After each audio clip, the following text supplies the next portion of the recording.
LDT Entertainment. Yo, what up? Wrecking checking in, sitting right here with the man Pirscription. We're going on the top 10 tour. Let them know who you are, Pirscription, and what the top 10 tour is about. Yeah, man, Pirscription. From Central Texas, Waco, Texas, West Texas. Look me up at Pirscription. You know what I'm saying? Top 10 tour. We're going on tour right now. Me and my boy Kendricks. Starts in Houston, Texas, ends in Denver, Colorado. We got a San Antonio date, so we got to stop in and check in with LDT Radio. It's only right? Hey, appreciate you tapping in. And like you said, from Waco, and I hear you're kind of a big deal out there, bro. So I wanted to get you on the radio show and let people know who you are out here, because San Antonio is kind of like disconnected from the music scene, so I don't want it to seem like disrespectful in any way. We're just kind of like in our own little bubble out here, you know what I mean? With Waco, how is the music scene over there? I guess it depends on who you talk to. Everybody gonna have their own opinion, you know what I mean? Everybody can't be happy, everybody can't be satisfied, but me personally, I have no complaints. I know in the past few years, especially in the year or two before COVID hit, Waco was in a huge place of growth when Keep Waco Loud started and a whole bunch of other things.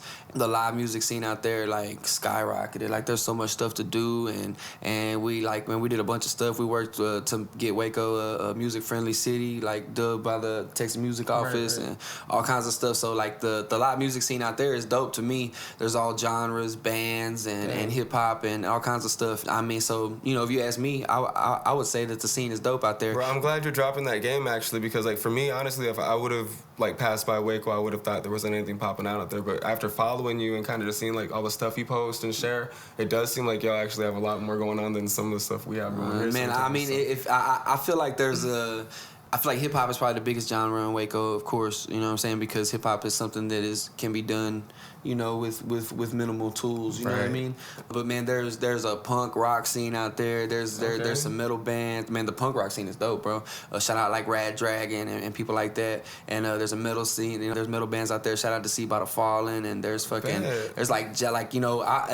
perform with a full band. Sometimes we're up to a 10-piece with vocalists and stuff. And so we got a saxophone player. Shout out Saxy Gerald and Key. Shout out Sean. So the music scene's thriving out there right now. Yeah. We got musicians out there. You know That's good, bro, because I feel like the music scene's kind of kicking off here, so it's good to hear it's kicking off over there. So Texas music in general is kicking off, and I like the sound that you have right now too, bro. It doesn't sound I don't want to say typical Texas, throwback Texas, but it has a speed element to it, where you're kind of spitfiring sometimes, and you have really a lot of style changes where you switch up the cadences and stuff like that. It sounds very contemporary with what's going on right now. What's been your influence? 'Cause I know that we were talking outside and you've told me a lot of old school influences. Are you also influenced by new school influences? Oh, bro, shout out everybody that keeps me young, bro. I stay tapped in with the young cats and the new cats all the time, man. You definitely got some hard hitters in the city, like Northside Nino and people like that who I always invite to events and they always turn up.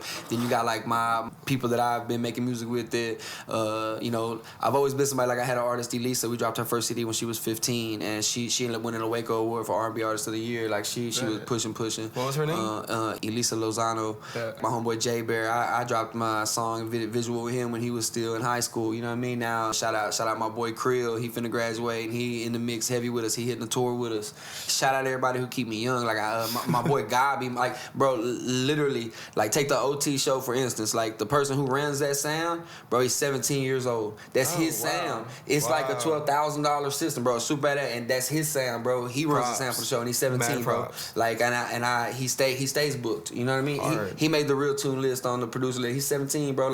I stay tapped in with the young cats, so I feel like I'm not missing no step. I'm influenced by everybody. I don't even really listen to mainstream stuff. I listen to stuff that I'm finding on the reviews. I'm jamming that now. And I'm jamming people that are around me in Waco and stuff like that I network with. That's my stuff. Speaking of the reviews and previews, that show you have going on, that's actually a really good way to stay tapped in with young artists that are killing the game, staying with current contemporary waves in music right now. So I think that's a really good point that you made right there, because you have a really good show going on, and we'll plug that in as well. Make sure to link that people tap in. Gotta do that. We gotta do that. Speaking of, before we move on, because I wanted to ask you about One of a Kind Records, but before we do that, I just wanted to, because I know we were talking about you're tapped in with Rapid Rick, you're tapped in with a lot of OGs and stuff like that. How long have you been rapping and shit, bro? Oh, I mean, a long time, probably 17 years, I think. Shit. So, like, Wow, I didn't really think about it until recently. Again, right before COVID, man, we did a documentary on Waco hip hop. I did it with Lindsay Littman, who's a Emmy-winning reporter, and we ended up winning the SCA and everything off of it. But in doing that, bro, like, man, you know, like, damn, when they were asking me the question, like, man, it's been, at that time, it had been 15 years. Like, damn, man, it's been 15 years, like, that I started. Like, man, that's a long time. So now it's like 17. It's like, man, so much has changed. We've evolved and we've adapted. We're going to keep adapting. You know what I mean? That's crazy. Honestly, I'm not, again, anything I say, don't take it as disrespect. It's just not being knowledgeable here in San Antonio, but I didn't know you've been doing music that long, bro. Yeah, man. And no worries on stuff like that, bro. I'm really good at editing, so I can edit that out, dog. It happens. If you didn't see that, I'm going to let you know right now. I got lost in the sauce and forgot where I was at. You know what I'm saying? But we're good at editing and shit. Yeah. We're going to keep his honesty in there, though. You know what I'm saying? We're going to let you slip, though. Big facts. And I want to ask you about One of a Kind Records, though. So how does One of a Kind Records tie into your whole story? When did that start? Has that been since you started 17 years ago, or did it come in like halfway? Or yeah. Actually, I released my first CD. It was called Fresh on the Scene. I released that about 17 years ago, and it was under that same imprint, One of a Kind Records. Okay, so question: how did you land on the name One of a Kind Records? Is it just something you just chose and ran with it, or? I had a different name, which ended up coming about. A very well-known Texas label ended up with that name. You know, I didn't do my due diligence. You know what I mean? And stuff. We don't need to plug them. It's and it's all love. You know what I'm saying? It's part of learning. You know what I'm saying? And I'm so glad it did, because in that time I was like, damn, like I gotta switch it up. So it's like, what can I do? You know, man, I need something unique. I need something different. I need something one of a kind. And so it's like already. You know That's funny, bro. Because like right now, I feel like if somebody tried to run with it right now, like it would be way too hard, like to do something like that. But 17 years ago, yeah, you're like the originator of that. Oh yeah, bro. I've had oneofakindrecords.com that long. Like, yeah. You know what I'm saying? Like, definitely. Yeah, because nobody was really like trying to start labels and shit like that. That shows the dedication too, like how long you stuck to the name, stuck to the grind.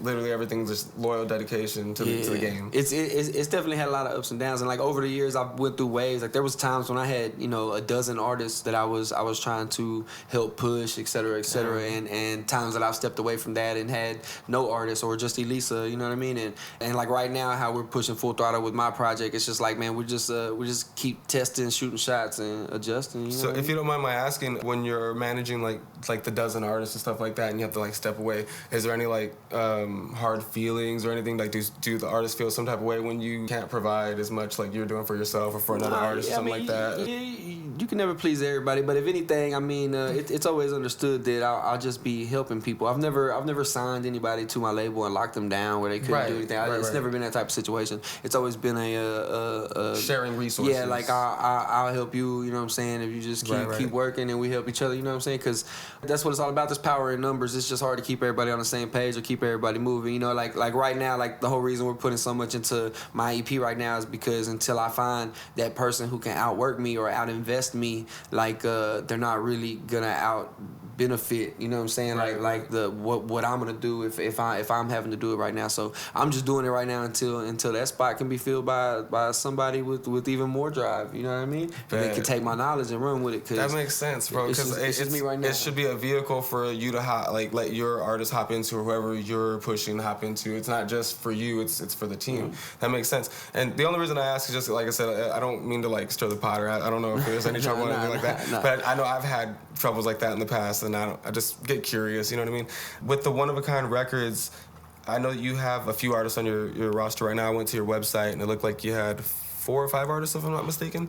And I know Blame It On Nichols is one of them. And who are the other artists? Well, yeah, so the way One of a Kind of structure right now is we don't necessarily have artists. Like I said, I still haven't ever locked anybody down to. We sign releases. We sign projects. You know what I'm saying? Right. So all those people that you see on that list, they release their music through One of a Kind Records. Okay. They don't have to release through One of a Kind Records. You know what I mean? They choose to release through One of a Kind Records. That's dope, bro. It's more just like a family situation and helping. Like we're here to help. We have the resources, and if people are gonna work and do the work behind it, then man, we're here for it. So it's not a situation where necessarily signed artists to us, but they definitely are. That's who we working with. You know what I mean? That makes sense, bro. And then just an agreement at the end of the day. So if there's any money made, you just know how the money's split. Basically. Oh yeah. It's just agreement on how money split. We sign releases for like a couple years at a time, and then after that you have options to do other things.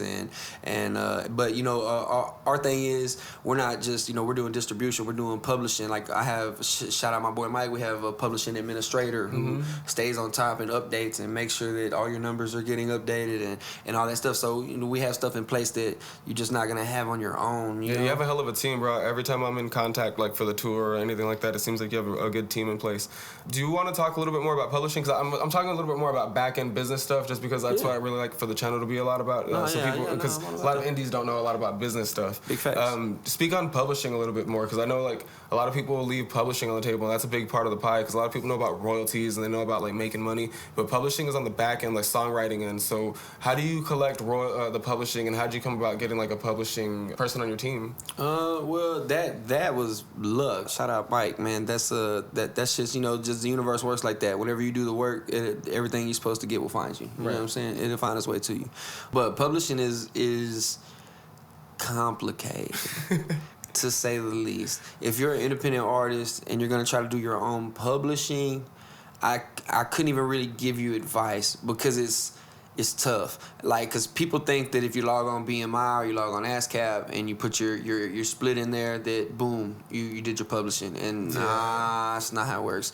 There's so much more to it. You're supposed to be getting, about 6 different royalties off each play of your song. So there's so many more things you have to do and follow up with. It's a constant updating game, and it's ever changing. So my advice is find a publishing administrator or somebody that can do that for you, or an entertainment lawyer or somebody, and you have to invest into your craft. If you believe in your music, you might as well make sure you do your due diligence, because I tell people all the time, like, some people just like to do stuff and drop it, but it's like, man, what if that song takes off that you just dropped? And that one song gets all these millions of views, but like you didn't do the proper paperwork to handle something correctly first, and you just like the whole shot was wasted. And it's just like you said, you gotta do like your PRO, which is BMI ASCAP. You gotta do like Song Trust. You gotta do like 6 other little things. And bro, you get everything. Your lyrics being on screen, you get a royalty for it. Yeah, exactly. And I don't do my own either. I work with Smith out of Dallas. Okay. And they do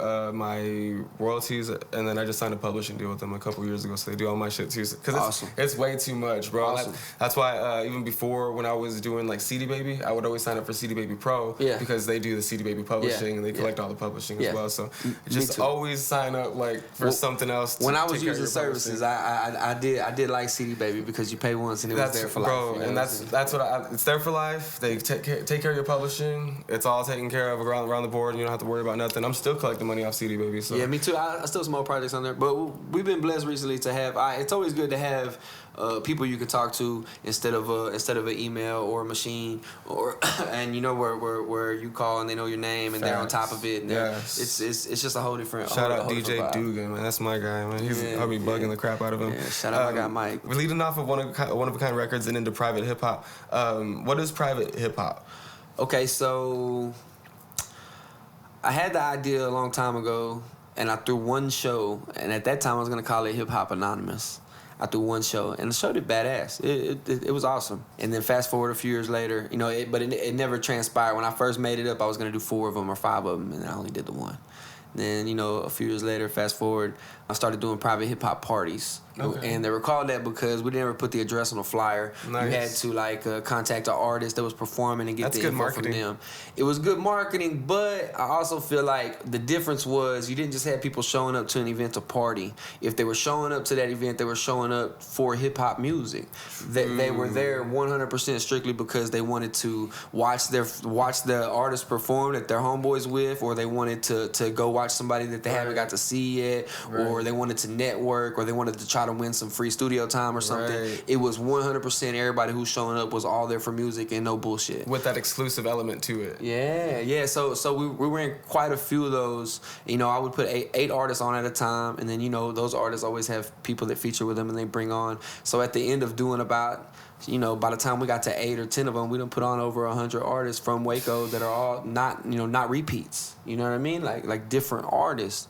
Like I said, there's just a huge pool out there. It's needed. So the parties did good. Parties were doing great. Then there was a contest in Waco where you could win a podcast deal through Rogue Media, who is a entity out there who you know, pretty much helps with podcasts, distributes films, all that stuff like that. Bet.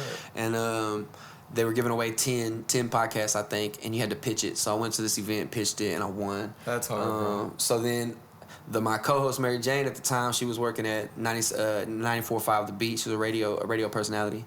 And so she had a history in that, you know what I mean? She was really good at it. You know, Pirscription and Mary Jane thought it went good together. So that's hard. We teamed up, started getting to it, and then it just, you know, it kind of manifested. We started doing the podcast. Then from there, we've kind of had having good editors locked in. Right now we're in between editors, so then I started doing the live reviews, and then, you know, just the private hip hop as a brand at this point is probably one of my main businesses. Like we're doing the most with the private hip hop brand right now. So I love it. We're full throttle on it, and it's just a way for artists to tap in, man, with no fuckery. We're all here for each other. We do nothing but give stuff back the whole time. We give away stuff every episode, every party. I've noticed that. I have noticed that. Hell, the celebrities come to town, man. The people in Waco, the smoke shop gave Devin bongs and shit. Like, well, all we do is give back. You know what I mean? Like, that's dope, bro. Yeah. People love that though. People love that shit. It's needed. You know what I mean? And especially just on the smaller level in our market, it's needed because, you know, Dallas has stuff like that and Houston has stuff like that, and Waco didn't. Right. But at this point, it's kind of grown to we're at a rapid growth where we're starting to expand all over Texas, and from there starting to expand out. So, you know, we're full throttle on it right now, man.